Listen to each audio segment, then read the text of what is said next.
Salawat dan salam kepada Rasulullah Sallallahu Alaihi Wasallam.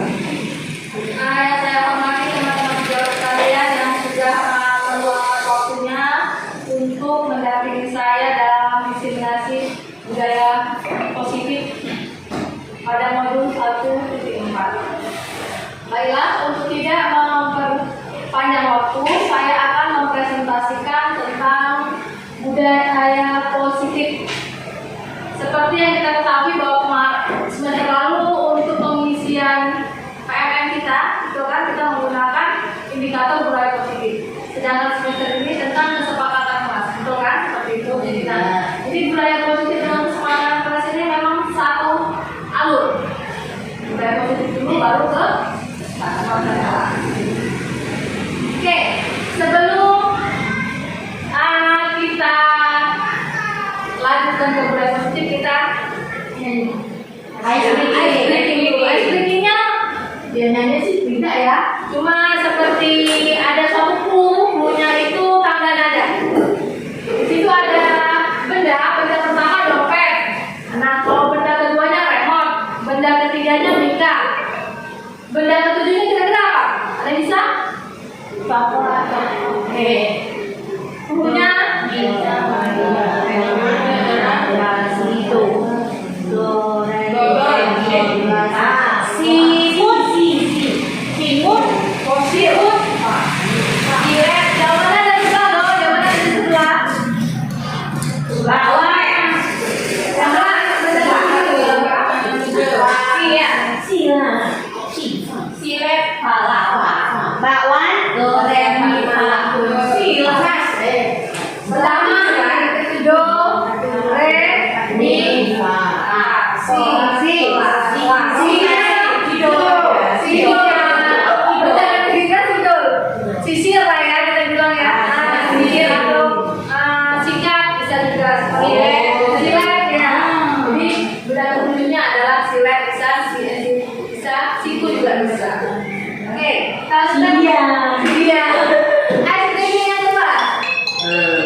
Karena sebetulnya yang bisa membuat kita itu maju adalah diri kita sendiri, tidak orang lain.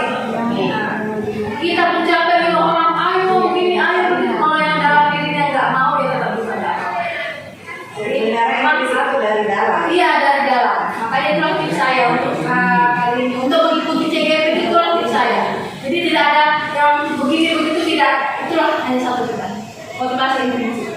Di sini kita akan membahas tentang definisi budaya positif, kemudian disiplin positif, kemudian motivasi perilaku manusia, hukuman, konsekuensi dan restitusi, kemudian kebutuhan dasar manusia, restitusi 5 posisi kontrol, keyakinan puas, dan segitiga restitusi.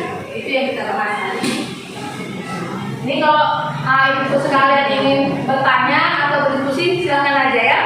Nggak ada waktu yang khusus gitu. Jadi kalau yang nggak paham atau yang kira-kira ada yang nanti bisa boleh resken gitu. Iya. Nah, definisi budaya positif adalah sebuah nilai kebajikan yang menjadi keyakinan dan pada akhirnya menjadi karakter atau ciri khas dari sebuah komunitas atau lembaga. Nah, kalau kita ini kan di sekolah kan sebuah lembaga ya. Jadi untuk menciptakan budaya positif itu pastilah kita sebagai guru memfasilitasi bagaimana pembelajaran itu nyaman dan menyenangkan bagi siswa dan juga bagi kita. Jangan siswa yang nyaman, kita nggak nyaman, nggak bisa juga seperti itu kan. Tapi kita sama-sama nyaman. Nah, konsep dari budaya positif ini adalah disiplin positif. Biasanya kita kalau ngomong disiplin itu kan pasti, oh ini terlambat dihukum, seperti itu kan. Biasanya kita kan seperti itu. Ini peraturannya, ini sanksinya. Namun disiplin positif itu sebetulnya bukan hal seperti itu. Jadi disiplin positif itu pendekatan mendidik murid untuk melakukan kontrol diri dan mencapai kepercayaan diri sehingga mampu menciptakan murid yang merdeka dalam pembelajaran. Jadi si muridnya dulu, si muridnya ini bisa mengontrol dirinya enggak, percaya diri enggak. Nah itu dari mana kita tumbuhkan? Dari lingkungan belajar yang nyaman dan menyenangkan. Lalu kita bisa menunggu. Kalau nggak nyaman, jangan takutan. Oh ada sini, ada gitu. Tugas belum selesai, dia kan nggak nyaman berarti, nggak menyenangkan bagi dia. Jadi disinilah arti disiplin positif. Nah, ini menurut Bapak Pendidikan kita, Ki Hajar Dewantara, yang menyatakan disiplin itu. Jadi definisi disiplin menurut beliau. Pertama, di mana ada kemerdekaan, disitulah harus ada disiplin yang kuat. Sesungguhnya disiplin itu bersifat self-disiplin, yaitu kita sendiri yang mewajibkan kita dengan sekeras-kerasnya, tetapi itu sama saja. Sebab jika kita tidak cakap melakukan self-disiplin, maka wajibnya penguasa lain mendisiplinkan diri kita. Dan peraturan demikian itulah harus ada di dalam suasana yang merdeka. Jadi kita disiplin itu harus ada suasana yang merdeka. Disiplin dari diri kita. Kalau diri kita tidak disiplin, maka ada peraturan untuk mendisiplinkan. Contoh, ya kan? Misalnya peraturan memakai helm, ya kan? Kenapa disuruh pakai helm? Ya, untuk aman, untuk keselamatan. Kalau kita kan biasanya pakai helm karena polisi. Ada razia.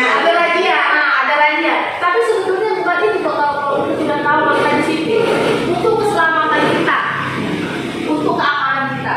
Kita kan nggak tahu di dalam bagaimana kita nggak tahu. Tapi sekarang kita udah persepsinya udah receh. Ada polisi, ada razia, di situ kita bahwa disiplin diri kita sendiri juga masih kurang. Seperti ini. Ya. Itulah disiplin diri. Makanya kenapa sih kalau kita pakai bangkok disiplin kan gitu.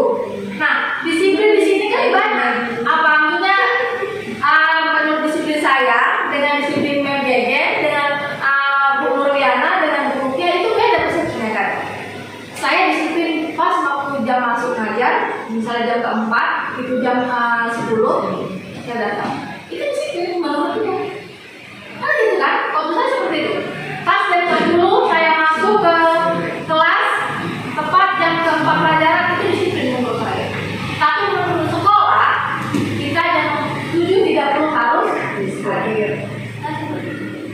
Makanya tadi kata dihajar disiplin diri didampingi oleh ada peraturan dari penguasa atau dari pemerintah. Oke. Ada beberapa konsep untuk membentuk budaya positif. Selain disiplin positif, ada namanya motivasi perilaku manusia. Jadi kita ini sebagai manusia itu ada motivasi dasar, motivasi perilaku manusia. Yang pertama, untuk tidak menghindari ketidaknyamanan atau hukuman. Kita ya contohnya kita lah sebagai guru, kenapa sih harus datang setiap hari misalnya seperti itu? Karena disiplin. Apa hukumannya? Misalnya enak tegur kepala sekolah, nggak keluar servis, itu kan hukuman ya kan? Ada sanksi. Jadi kita melakukan disiplin itu karena ada sanksi. Nah, itu yang kedua, untuk mendapatkan imbalan atau penghargaan dari orang lain. Nah, ini yang kedua. Misalnya, dia datang cepat, seru. Bisa. Nah, itu bisa itu juga ada motivasi perilaku manusia. Kenapa dia mau disiplin? Karena seru. Misalnya seperti itu bisa. Karena memang sudah ada. Ke Allah Subhanahu. Bisa juga. Pertanggung dia dengan Tuhan lah kan. Kalau kita kan banyak itu motivasi. Jadi motivasi itu yang pertama tadi karena takut kena hukuman. Nanti nggak dapat pulang servis, takut. Yang kedua dipuji.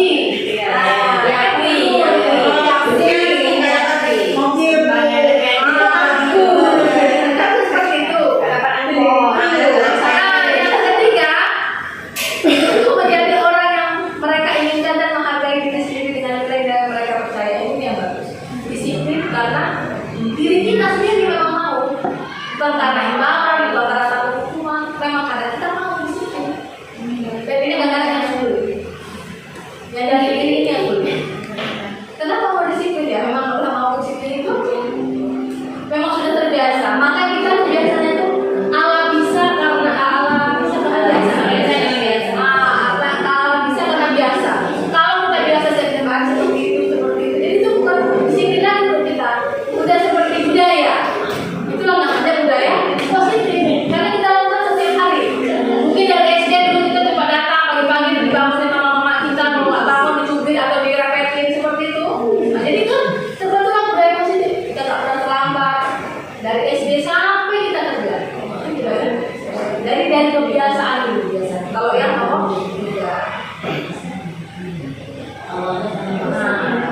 dari motivasi manusia tadi ada yang namanya hukuman, konsekuensi dan restitusi. Nah, sekarang saya tanya sama ibu-ibu sekalian, kira-kira kita sering beri yang mana untuk siswa kita? Hukuman, konsekuensi. Kalau Bu Wadi sering beri yang mana tuh? Hukuman, konsekuensi atau restitusi untuk siswa?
Interaksinya harus ada komunikasi dulu kalau jauh, jadi nggak jauh atau sepeda motor saya pecah, itu bisa diterima.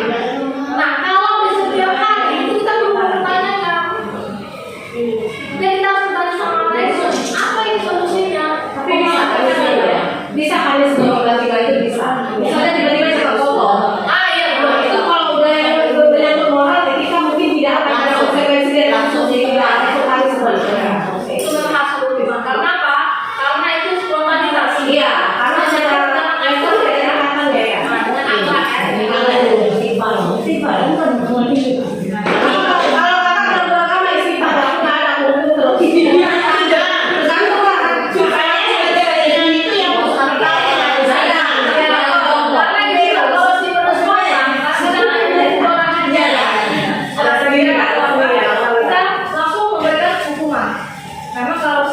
Menurut Hajar Dewantara, Hajar Dewantara memang ideal ya, idealnya itu memang harus dengan restitusi.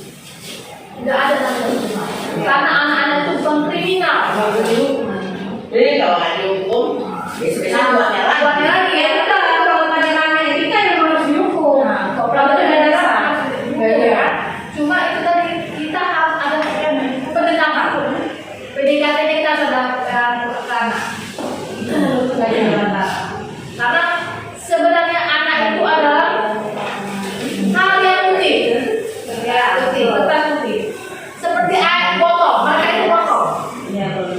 Kalau air bening lah, dikasih diisi air jus lah, air paret lah. Nah ini pengisian pertama warna itu ada di keluarganya, makanya itu yang perlu kita tahu. Ketika udah terisi warna hitam, mau masuk lagi putih, itu agak berat. Memang agak berat. Karena itu momen yang lebih besar. Ada dari kamu mau begini lalu ada kita.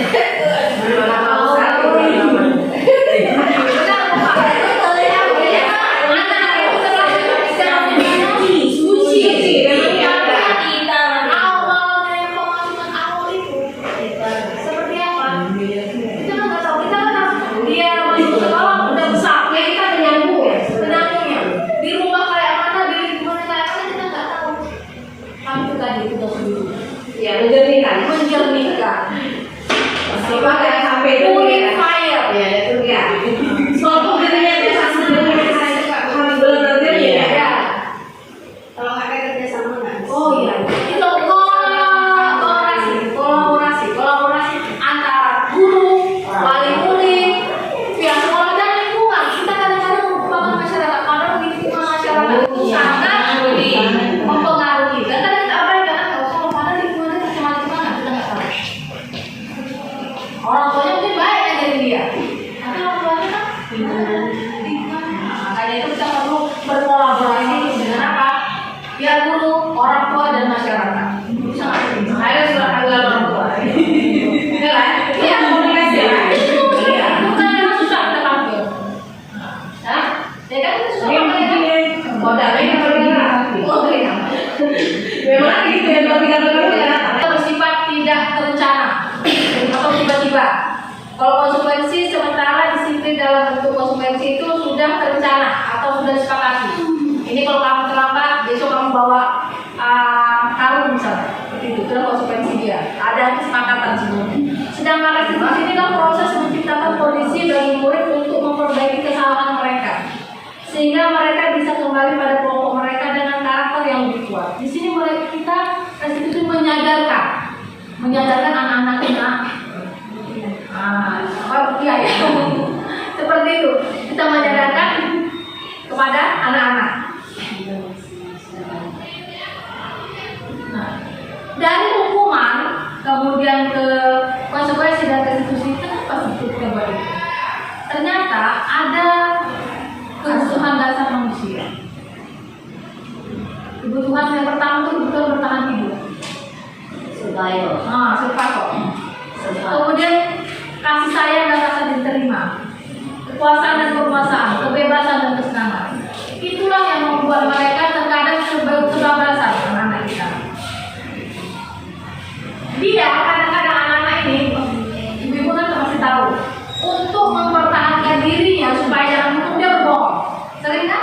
ya. Nah, akhirnya kita kasih apa? Kita tahu dia tuh bohong. Kita kasih hukuman, kayaknya terlalu berat. Sedangkan dia tuh bohong. Ya itu tadi kita kasih dia udah restitusi. Penyebab dia bohong itu adalah karena kebutuhan dasar kemanusiaannya. Dia mungkin kurang kasih sayang. Ya bisa jadi kan kurang kasih sayang, kurang perhatian. Akhirnya di kelas dia mengganggu kawannya, membuat ulang, membuat onar. Itu kenapa? Karena dia kurang kasih sayang. Ada yang merasa di rumah itu enggak terbelenggu, jadi mau berontak aja dari sekolah. Kan sekolah berontak. Iya, karena di rumah itu terbelenggu, nggak boleh ya. Nah, akhirnya apa? Dia berontak. Karena apa? Karena dia sebagai manusia itu ada yang kurang. Kita aja lah. Ada kebebasan, kesenangan. Misalnya orang tua itu nggak boleh kan ada orang tua siapa nggak boleh. Ya ada kan? Jadi akhirnya apa? Dia cari di luar kesenangannya. Dan ternyata kesenangan itu kebablasan membuat dia nanti dihukum atau kena konsekuensi dari gurunya. Jadi semua berkaitan. Nggak bisa kita juga lagi kita anak langsung hukum. Karena kita perlu juga masih tahu alasannya. Kenapa dia berbuat seperti itu? Contoh dulu ada siswa kita juga yang berbuat ada. Memang luar biasa. Sekarang saya nggak masuk ke kelasnya, cuma memang luar biasa. Setelah ditelaah, mungkin dia itu kurang kasih sayang. Iya, perhatian. Kurang kasih sayang, kurang perhatian. Karena tadi orang tuanya jauh, entah di mana. Dan memang itulah beratnya tugas kita. Tapi kita bilang, siswa kita banyak, nggak dia aja yang kita harus sayangi. Tapi seperti itulah tugas kita. Mau tidak mau juga tidak suka. Kadang kondisi anak pun melewati dari kolomnya itu, dari kolomnya yang biasa harap. Itu memang agak seperti apa ya? Kalau kita bilang darah daging ya, darah daging kita kan nggak tahu ya kalau misalnya orang tuanya itu bagaimana. Itu kita tuh nggak tahu latar belakang siswa kita. Setelah dia punya masalah, baru kita tahu. Oh ini dia. Yang uang atau yang melanggar peraturan, melanggar kesepakatan kelas, melanggar keyakinan kelas, itu kita sebagai apa? Sebagai pemuka, pembuat rasa bersalah kah, teman kah, pemantau kah, atau manajer? Rika sebagai apa? Kalau saya tanya? Manajer. Memberi perintah. Dari teman dulu lah. Gini, kita kan di sekolah, di kelas pasti kita mendapatkan siswa yang membuat kesalahan. Entah itu dia terlambat, entah dia itu membuat onar, entah kita bilang simpan HP, entah dia mau berlipat, atau dia mengganggu kawan. Kita sebagai guru, posisi kita untuk menghukum dia atau memberi dia sanksi atau memberi dia restitusi itu sebagai apa? Sebagai penghukum kah? Pembuat rasa bersalah kah? Manajer kah? Pemantau kah? Manajer kah? Manajer karena sampai batas di mana dia melakukan, baru kita lihat sih. Kalau kurang sih sebagai apa? Teman. Kalau Bu Nurena? Saya sebagai teman. Teman. Cari tahu dulu kenapa dia seperti itu. Ya ditanya. Mau seperti apa? Dari situ insya Allah baru akan dapat semuanya. Kalau wanita sebagai apa? Teman. Teman nanti kita kasih arahan kalau kita pantau kalau memang suka dipantau dia tidak bisa baru kita berarti sebagai manajer. Iya. Kok manajer? Membuat rasa bersalah. Ya, oke. Sana kita bahas satu ya. Oke, kita bahas satu. Tunggu. Ini biasanya kan, misalnya nih ada anak kita, ya kan? Anak kita ini kan agak nyolong sedikit kan? Ada satu sampai pukulan seribu. Karena kita kan spontan kita juga agak lain.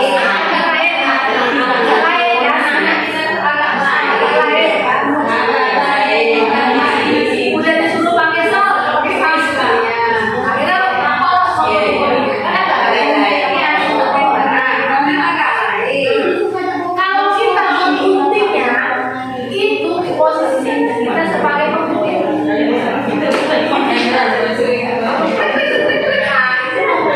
Nah, kalau bisa membuat bersalah, jadi kan bilang gini, kira-kira kalau kita bisa sesuai nggak dengan kaidah agama, nggak menurut aurat sih. Jadi dia merasa bersalah. Kalau ada yang salah sih, jadi dia merasa yang peka, maksudnya peka, ada yang peka juga, ada yang peka. Jadi logika gue, pokoknya seperti tadi, lagi, itu ya kan, sama misalkan kita sebagai membuat dia rasa bersalah. Nah, kalau misalnya sebagai teman, seperti kata dia tadi, kita ajak besok yang gitu ya, besok jangan kayak gitu, bisa seperti itu kan, ganti lawannya kan, ajak bagus, itu sebagai teman. Kemudian siapa pantau, kita pantau, jadi tadi bilang, kita ngobrol hari ini, nah kita buat program tadi, nah besok kamu gantian besok lagi, nah besok kita jadi manajer. Jadi kita proses anak itu dulu. Apa kesalahan kamu? Kita tanya. Dia buku semalam udah nyuruh saya dan Miro atau saya suka. Ibu tahu kamu mau kerja dan kita bilang dulu mengidentifikasi anak itu supaya anak itu jangan merasa down. Kadang-kadang anak itu kan apalagi berapa itu kan dia down. Iya, ibu tahu kamu mau terlihat cantik, pakainya sebut. Seperti itu kita bilang. Tapi ibu dulu juga nggak kayak gitu, ibu bisa kita pulang ke diri kita. Ibu juga cantik, tapi kalau ibu nggak cantik itu kamu juga kayak gitu.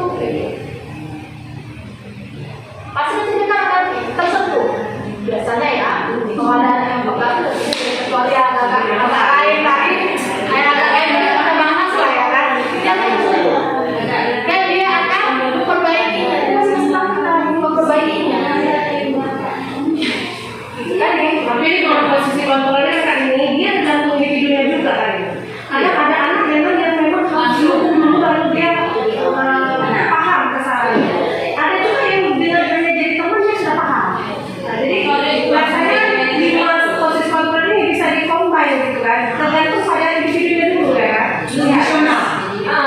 Bisa melalui 2 teknik atau langsung ke 5 teknik dan secara bertahap kayak tadi kan. Atau langsung pada 1 teknik, tapi itu harus kita pelajari karena apa? Setiap individu itu kan sasarannya beda-beda, ya kan? Jadi nggak bisa dilakukan kelihatan memang. Ya. Bisa semua jadi teman, nggak bisa. Ya. Nah, itulah kita diperlukan pendekatan diferensiasi. Iya. Karena setiap anak itu unik. Ada yang kita lihat aja udah merasa dia. Iya. Iya. Contohnya kan, kalau MP itu dihukum ya, Langsung dihukum. Jangan dihukum. nah bisa kalau langsung dihukum dia mereka ya. Dan sampai pertama ada campur kalau saya iya. Karena apa? Karena misalnya ada yang mau bilang kenapa sampai waktu kamu cabut dia itu mau marah-marah aja gitu. Iya aja anak tetap dihukum gitu ya kan. Itu ada tadi saya bilang. Karena ternyata mereka bisa menjadi teman gitu ya. Karena itu jadi teman enggak gitu ya. Jadi dia tergantung sasaran aja. Kita ini sebagai guru tarik ulur juga. Kita lihat juga posisi kita yang mana yang tepat gitu. Anak-anak itu. Dan semuanya tepat. Iya. Kan ada yang spesialnya lain, ada yang agak lain kan gitu. Seperti itu. Iya. Harus kita lihat juga. Seperti saya bilang tadi, ada yang kalau kita aja udah paham dia. Iya, hanya dengan dipantau aja dia paham. Ada paham. Kayaknya kita sekolahnya dulu, dia ada kode. Kalau sekarang lo belakang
Kira-kira ibu semua udah melakukan tentang keyakinan kelas?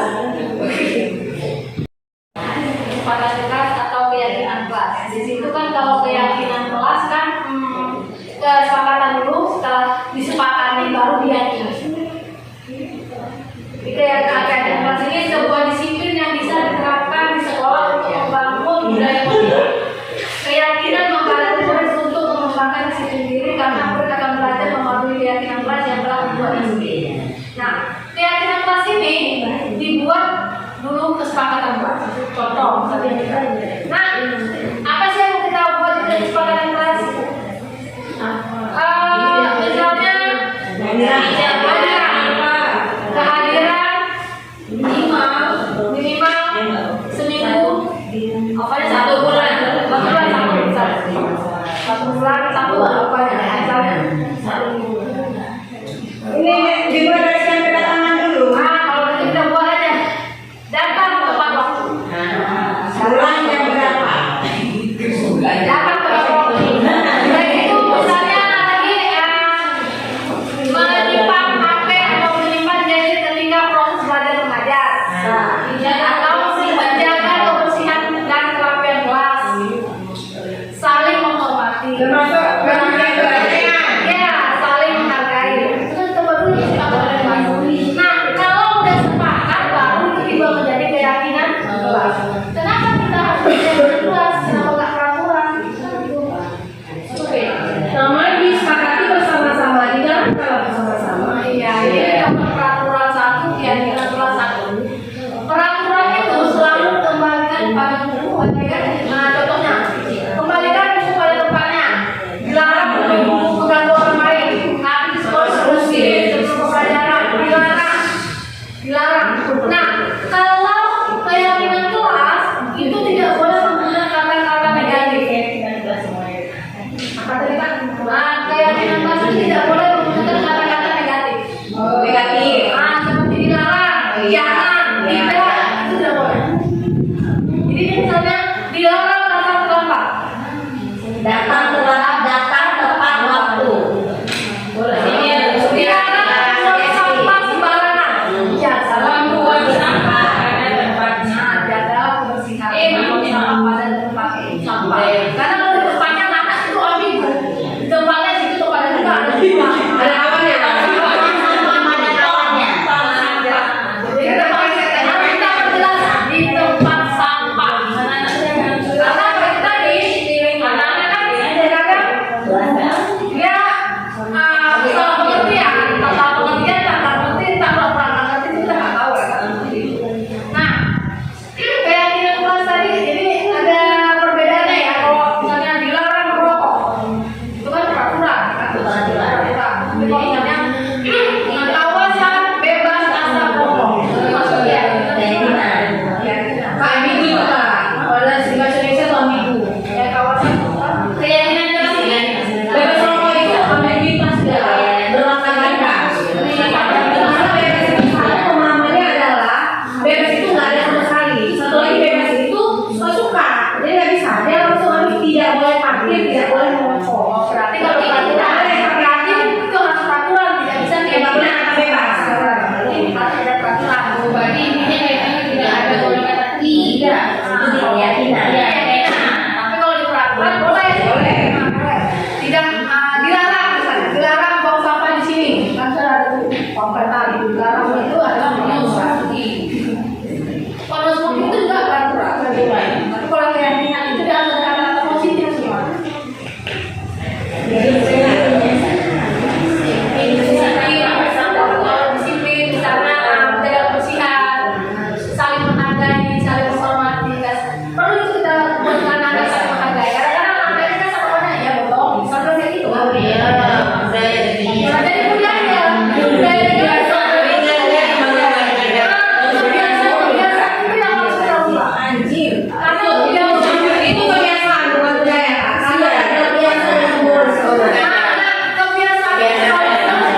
Dan menurut saya untuk guru merdeka itu salah satu dari yang pertama masalah identitas, yang kedua validasi tindakan yang salah, yang ketiga menanyakan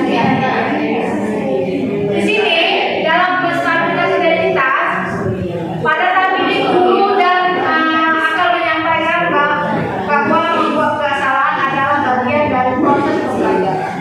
Jadi kita di sini nggak boleh ngomong di sana. Kamu salah ya. Jadi kalau dia salah bilang apa benar. Kita pada duluan ini apa kesalahan dia? Apa kesalahan dia? Misalnya dia terus terlambat itu kan pasti ada sebab. Atau dia misalnya dia nggak buat tugas. Apa penyebab dia nggak buat tugas? Kita dulu tanya penyebabnya. Misalnya kita bilang, ya bu saya nggak buat tugas, bantu orang tua saya. Pulang sekolah saya bantu orang tua saya, dodos, beres. Jadi saya tidak sempat buat tugas. Malam saya udah capek. Kita bilang sama dia, kita mau menstabilkan identitas. Nah, menolong orang tua itu bagus, betul kan? Tetapi ada kata tetapinya. Tetapi kamu mempunyai kewajiban sebagai seorang pelajar yang harus mengerjakan tugas juga. Jadi kamu harus bisa membagi waktu. Itu akan menstabilkan identitas. Nah, kita mau itu loh kamu baru begini itu tidak. Bagus membantu orang tua. Tetapi ada kata Konduksi. Iya. Berlawanan. Apa konduksi? Berlawanan. Konduksi perlawanan di atas apa dasar perlawanan? Yang kedua validasi tindakan yang salah. Kita validasi tindakan yang salah. Pada tahap ini guru harus memahami bahwa prinsip setiap perilaku karena ingin berupaya memenuhi suatu kebutuhan tertentu. Dia kenapa seperti itu? Karena dia kebutuhannya apa? Kebutuhan hidup. Dia melakukan itu karena kebutuhan hidup. Bukan karena apa? Survive tadi ya. Nah, survive tadi. Jadi kita validasi dulu tindakan yang salah. Betul satu sisi tindakan dia. Tapi yang salahnya dia tidak bisa membagi waktu sehingga dia tidak bisa mengerjakan tugas.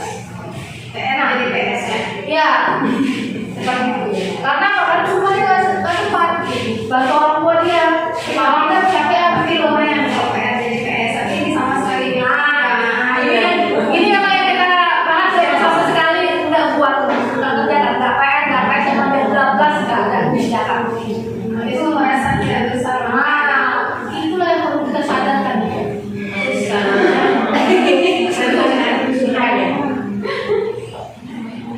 Nah, yang ketiga baru menanyakan keyakinan. Jadi kita tanyakan pada tahap terakhir ini akan tampak bahwa murid akan termotivasi secara intrinsik saat perilaku telah divalidasi dan identitasnya setelah distabilkan. Maka murid setelah siap mengaitkan keyakinannya dengan tindakan yang salah. Kenapa kita buat seperti ini? Pertama, supaya ada muncul motivasi di dirinya, supaya ada rasa oh iya aku ini seorang pelajar, harus buat tugas, harus bisa bagi waktu. Di samping aku mengerjakan tugas, membantu orang tua aku juga harus mengerjakan tugas karena aku harus seorang siswa. Jadi kita bangkitkan motivasi. Jadi inti dari segitiga restitusi ini adalah membangkit motivasi intrinsik tadi. Karena susah loh membangkit motivasi intrinsik. Kita kasih kesadaran supaya menimbulkan motivasi. Itu juga dengan diri kita sendiri. Kita kasih kesadaran diri kita sendiri. Jadi nggak bisa orang lain yang tidak berharap ada orang lain yang bisa berubah. Bukan yang bisa berubah kita itu sendiri kan? Karena keyakinan. Itu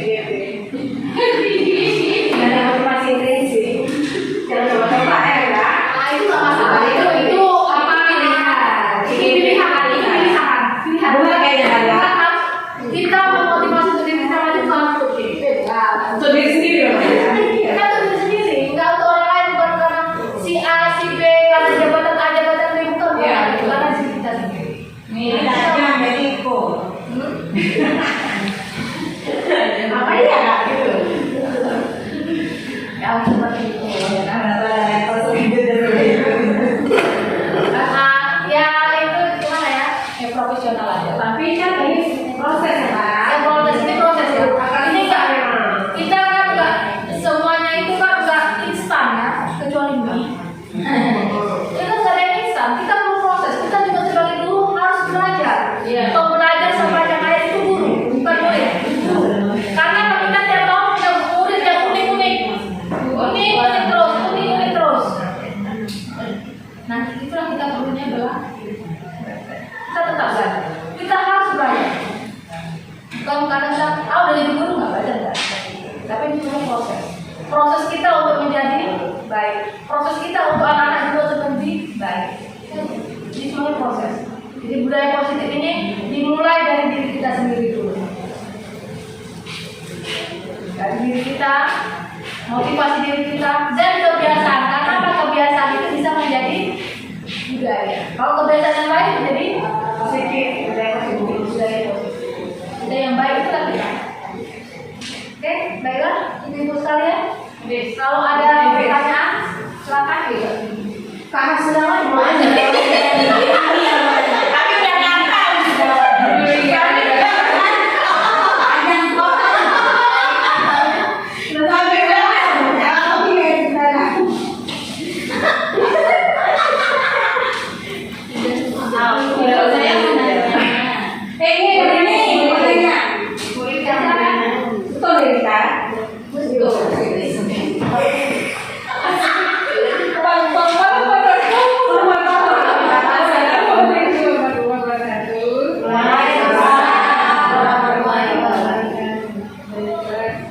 Saya ingin bertanya tentang kesepakatan kelas. Nah, ketika kesepakatan kelas atau keyakinan kelas lah ya Bu, sudah kita lakukan kepada siswa. Nah, ternyata mereka tidak menjalaninya, tidak menjalankan atau istilahnya melanggar. Nah, itu tahap selanjutnya bagaimana? Apakah langsung yang tadi kasih hukuman atau biasa? Apa tadi? Terima dan itu ya. Isi atau kesempatan itu bagaimana transaksi? Kemudian kita saya buat kesepakatan kelas. Saya beri saya sebelumnya. Sebenarnya kesepakatan kelas. Kesepakatan kelas itu keyakinan kelas. Tapi dilanggar sama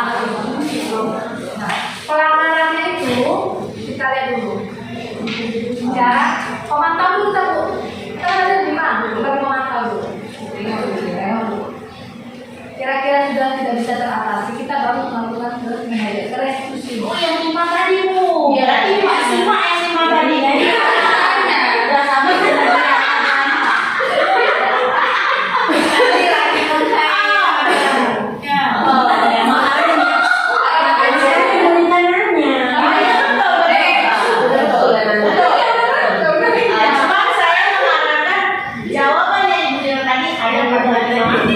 Konstitusi tadi.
Iya. Belum jelas ya kan?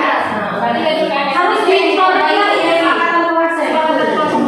mau dia itu terlaksana baru jadikan keyakinan kelas. Kadang-kadang memang memang beda gini dia kan. Apa ya?